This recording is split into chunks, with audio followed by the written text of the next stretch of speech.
Good afternoon students. आज हम equal set के बारे में पढ़ेंगे। जो क्लास 11th में इक्वल सेट हैं, मतलब टाइप्स ऑफ सेट देखेंगे। तो अभी तक हमने सेट्स के बारे में रोस्टर फॉर्म, टेबुलर फॉर्म और कौन से एलिमेंट हैं, किस तरह से लिखते हैं, ये सब देखा। तो अब देखिए इक्वल सेट कौन से होते हैं। Two sets are equal if and only if they have the same element. ऐसे दो सेट जिनके एलिमेंट सेम होंगे वो इक्वल होंगे।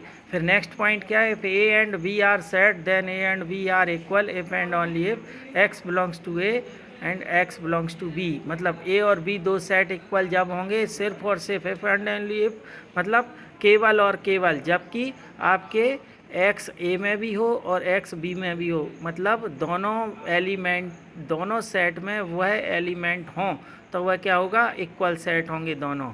We write A is equal to B if A and B are equal set.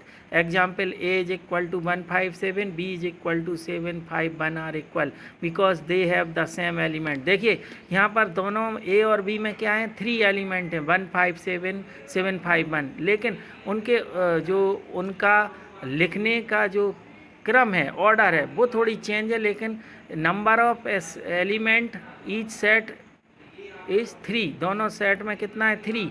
और उनके element में से 1 भी इसमें है, 5 भी इसमें है और 7 भी दोनों में है। दोनों में सेम एलिमेंट है, बस उनका चेंज हुआ है स्थान। तो इक्वल सेट को आप एक बार अच्छे से नोट करिए, ठीक है। अब इक्वल सेट के बाद हम दूसरा सेट इसका एग्जाम्पल देखते हैं। A is equal to 3 2 3 5, B is equal to 5 2 3। Here set A and set B are equal set. इसका मतलब क्या हो गया, सेट ए और सेट बी क्या हो गया, इक्वल सेट हो गया। अब दूसरा देखिए, let A is equal to 1 2 3 6, तो बी क्या हो गया, set of positive divisor of 6। C is equal to 3 1 6 2, तो डी क्या हो गया, 1 2 2 3 6 6 6। तो is set A B C D are equal. यहाँ पर हमारा जो टास्क है ये बताना है आपका, A B C D equal है कि नहीं। तो yes, A B C D are equal set. क्यों हैं क्या सॉल्यूशन में, 1 2 3 6 3 1 6 2 डी 1 2 3 6। तो A B C D are equal set हैं कि नहीं, ये आपको देखना है।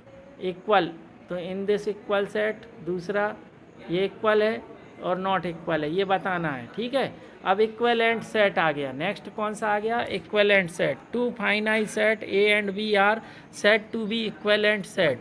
दो फाइनाइट सेट इक्वलेंट होंगे, क्यों होंगे, उसमें लगेगा A is equal to B if they have the same number of element. Number of set A is equal to number of set B.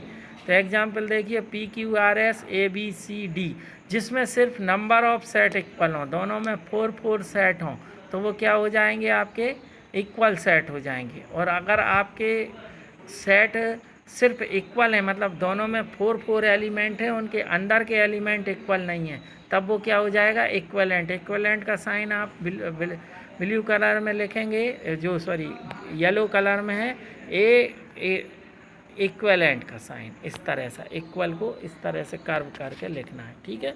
Equivalent और इक्वल में क्या डिफरेंस है, क्योंकि इक्वल सेट में नंबर ऑफ एलिमेंट भी same होंगे और element भी सेम होंगे, और इसमें नंबर ऑफ एलिमेंट 2 सेट के सेम होंगे और एलिमेंट सेम नहीं होंगे, किसमें, इक्वल सेट में। ओके, अब नेक्स्ट है अपना इक्वलेंस और इक्वल हो गया। अब एग्जाम्पल है पी क्यू आर 2 3 4, तो इसमें ए है 1 2 6, बी है 16 17 22, दे आर इक्वलेंट, यस, ये अपने इक्वलेंट हैं। अब इसमें लिखा है equal sets are always equivalent. Two equal set always equivalent होंगे, लेकिन इक्वलेंट सेट में नॉट बी इक्वल, वो इक्वल नहीं होंगे। अब नेक्स्ट आता है एम्प्टी सेट और नल सेट। तो the empty set is a set which has no element. जैसा कि नाम से पता है कि एम्प्टी सेट कैसा होता है, जो इसमें कोई भी एलिमेंट नहीं होते। It is also called null set, उसको नल सेट से बोलते हैं। और it is denoted by phi और बाय जो आपका ब्लैंक ब्रैकेट, कर्ली ब्रैकेट को ब्लैंक। तो इसमें देखिए इन्होंने आपको वाइट कलर में क्या लिखा है, कर्ली ब्रैकेट लगा है और फाई लिखा है, और एम्प्टी सेट भी फाई भी बोलते हैं, और ब्लैंक कर्ली ब्रैकेट तो फाई ये हो गया। लेकिन एक बात बोलिए, it is denoted by phi और by null set. Note the subtlety in phi does not is equal to curly bracket phi. The left hand side is the empty set the right hand side is a single term set. देखिए bracket के अंदर कुछ भी लिखा, phi भी लिखा, तो एक वैल्यू लिख दी, एक एलिमेंट लिख दिया, तो वो कौन सा हो गया, सिंगल टर्म सेट। और ये कौन सा हो गया आपका, फाई नल सेट हो गया। तो इसलिए phi does not is equal to set of phi. Understand. अब सिंगल टर्म सेट कौन सा होता है, जिसमें वन एलिमेंट हो। देखो आगे बता रहे हैं, सिंगल टर्म सेट और यूनिट सेट, जैसा नाम से पता है, ए single term set is a set that contain exactly one element. ऐसा सेट जिसमें सिर्फ एक ही एलिमेंट है, वो कौन सा है, single term set. Some time the it is known as unit set, उसको कभी कभी यूनिट सेट भी बोलते हैं। और the single term containing only the element A can be written as set of A, मतलब किसी भी सेट में सिर्फ एक ही एलिमेंट को लिखेंगे। Note that phi is empty set and set of phi is not empty set but it is a single term set. It is very important thing to that set of phi is not a single term set, set of phi is a single term set, not null set। Okay, next हमारा होगा single term set. इन्होंने बता दिए example, universal set. Universal set को you से define करेंगे, और you से क्या है, a universal set is the set of all element under consideration is represented by a rectangle. Universal set को रेक्टेंगल में रिप्रेजेंट करेंगे। It is denoted by capital you for universal, इसको यू से करेंगे। Note that the universal set varies depending on which object are of interest inside this rectangle। circles और other geometrical figure are used to represent set। इस universal set के अंदर हम circle और other जो ज्योमेट्रिकल फिगर होंगे जैसे triangle, उनको हम सेट को रिप्रेजेंट करेंगे उसके अंदर एलिमेंट। अब यूनिवर्सल सेट ये मानेंगे कि वो सेट जिनसे सारे सेट बने हुए हैं। तो देखते हैं हम यूनिवर्सल सेट का Venn diagram. Venn diagram invented in 1880 by John when, उसके नाम पर है, जॉन वेन के नाम पर वेन डायग्राम है।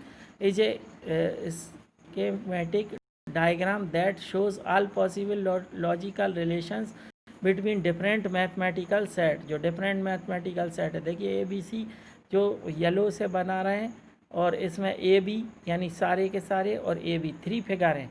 ये एक फिगर ABC ऐसा है कि जिसमें एटलीस्ट 2 सेट के एलिमेंट हैं। A और B है कि A में भी होंगे, B में भी होंगे और दोनों में भी होंगे सेपरेटली। और ए और बी का ये बताता है कि सिर्फ ए के एलिमेंट होंगे, वो बी में नहीं होंगे। इस तरह से रिप्रेजेंट होता है। वेन डायग्राम ये बना है आपका। और इसके बाद हम वेन डायग्राम को सबसेट बताते हैं। वेन डायग्राम की हेल्प से सबसेट क्या है, the set A is a subset of B if and only if every element of ए।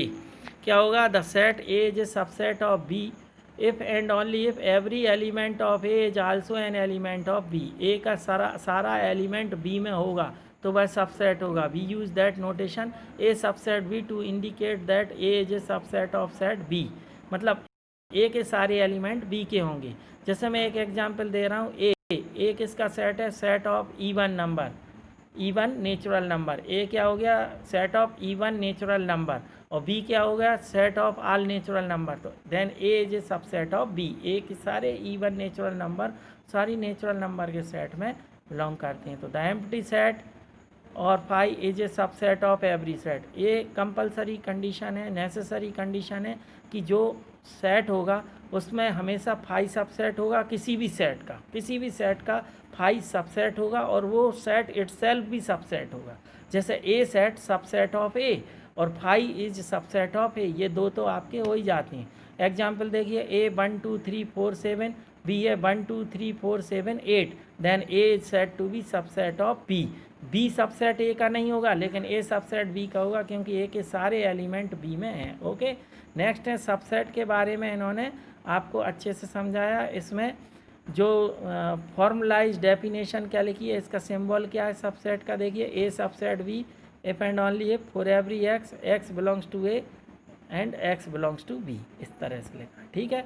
अब प्रॉपर सेट कौन सा होता है कि a set B is set to be the proper subset of any given set A if B has some element from the set A but B is not equal to the set A। Example A is equal to 1 2 3 4 5 6, B is equal to 1 2 3 4, B is proper subset of the set A, B proper subset A का होगा क्योंकि B के सारे element ए में होंगे। अब इसमें आपको इसको क्वेश्चन हमने कर चुके थे कल, अभी बुक के और करेंगे।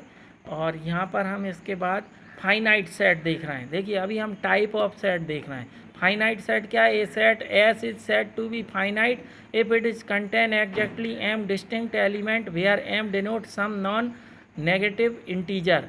ए फाइनाइट सेट ऐसा है जिसमें आपको नॉन नेगेटिव इंटीजर है और जिसमें आपको लिमिट दी है कहाँ तक है, कितने एलिमेंट हैं, वो फाइनाइट होगा। जिसको काउंट कर सकते हैं वो फाइनाइट होगा। इनफाइनाइट सेट कौन सा होगा? ये set is set to be infinite if it is not finite. मतलब जो नॉन काउंटेबल है, अनकाउंटेबल है, जो काउंटेबल नहीं है वो क्या होगा? इनफाइनाइट। और जो काउंटेबल है वो क्या होगा? फाइनाइट। एग्जाम्पल लिखा है the set S of letters of English alphabet is finite set, means number of set S is equal to 26, क्योंकि इंग्लिश अल्फ़ाबेट का सेट क्या होगा? फाइनाइट। आपके 26 अल्फ़ाबेट हैं। The null set has no element is finite. क्यों null set क्यों finite है? क्योंकि उसमें कोई भी एलिमेंट नहीं, यानी नंबर ऑफ एलिमेंट क्या है? 0। तो नल सेट भी क्या है? Finite. The set of positive integer 1 2 3 dot dash and so on is infinite, क्योंकि ये पता ही नहीं चल रहा कि कितने तक जाना है, कहाँ तक जाना है उस सेट को, उस सेट की लास्ट लिमिट पता नहीं, तो वो क्या हो गया? इनफाइनाइट। ओके, नेक्स्ट है अपना फाइनाइट। इनफाइनाइट के बाद अब हम करेंगे इसमें नेक्स्ट अपना इसमें होगा let A be the set of odd positive integer less than 10 then mod A 5। समझ में आया? मोड ए भी लिखना है, नंबर ऑफ सेट ए 5 क्यों होगा? एक एग्जाम्पल दिया। ऑड पॉजिटिव इंटीजर कौन से होते हैं? 1। ऑड पॉजिटिव इंटीजर 1 3 5 7 9 कितने होते हैं? 5। इस तरह से इन्होंने बताया है। अब इसके बाद नेक्स्ट हम देखेंगे इसमें पावर सेट। बहुत इंपॉर्टेंट है power set. A power set is a set of all subset of a set. किसी भी सेट के सभी सबसेट का सेट क्या होगा? Power set. The power set of S is denoted by P S. उसको क्या लिखते हैं? P S. ये एस सेट है और उसका पी ब्रैकेट एस लिख देंगे तो वो पावर सेट हो जाएगा नोटेशन।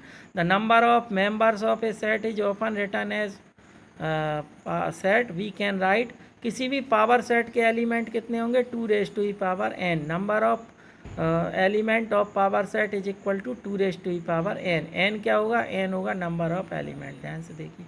अब एग्जाम्पल बताते हैं पावर सेट का। Example set A B C D. इसमें the power set of A's कितने होंगे? कितने पावर सेट बनेंगे? 2 रेज़ टू दी पावर 4 16। 4 कहाँ से आया?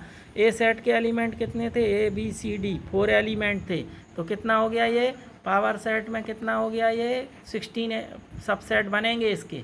देखिए पावर सेट ऑफ ए में क्या होगा? 0 होगा, मतलब एक 5 होगा, 5 जिसमें कोई एलिमेंट नहीं। फिर 1 1 एलिमेंट के बन गए A B C D, A B C D 1 1 के बन गए। फिर 2 2 के बने A B A C B C A D B D. 3 के बने A B D B C D और एक और कौन सा है? A C D. और last itself A B C D. इसके कितने? 16 बनेंगे। इसी तरह बी क्या होगा? 1 2 3। इसके पावर सेट में एलिमेंट कितने होंगे? 2 रेज़ टू दी पावर 3 8। तो देखिए इसका क्या बना? एक 5 बनेगा, एक इट सेल्फ 1 2 3 बनेगा। फिर 1 1 के कौन से बनेंगे? 1 2 और 3। और 2 एलिमेंट के बनेंगे 1 2 1 3 और 2 3। इस तरह से इन सब का सेट क्या हो जाएगा? ये पावर सेट। तो ये कई सारे पावर सेट बन जाएंगे। डियर स्टूडेंट्स, आप इन टाइप्स को करेंगे। कल मैं एक्सरसाइज 1.2 आपको कराऊंगा। Okay, good day all of you, और होमवर्क करते रहिए। ओके।